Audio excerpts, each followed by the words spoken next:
हाँ जी सत श्री अकाल जी। चहल कलैक्शन एंड बुटीक ते सारिया भैनों का स्वागत है। अज जिहड़े असीं कलैक्शन लैके आए ना बहुत सोहना रामटैक्स के अपने कोल सूट आए ने, बहुत प्यारे टोटली हैंडवर्क के नाल सारे हाईलाइट किए गए ने। बहुत सोहना कलर है, बहुत प्यारा है ना।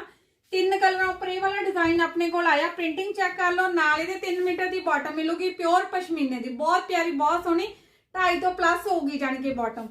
ते नाल इन्हां दे दुपट्टे चेक कर लो, बहुत प्यारे बहुत सोहने खुले डुले दुपट्टे रहणगे। 2.5 मीटर का दुपट्टा प्योर चनून का दुपट्टा, प्योर पशमीने के सूट ने, पार्टी वेयर ग्रेसफुल बहुत सोहने।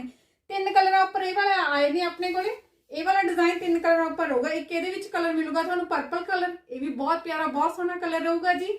ते एक थानू कलर मिलूगा ये मस्टर्ड टोन के उपर होगा। जेड़ा भी कलर तुहानू पसंद आऊगा तुसी फटाफट लेना, स्क्रीनशॉट ते ऑर्डर कर देने ताकि तुहाडी पसंद का सूट तुहाडे घर तक पहुंचदा हो सके।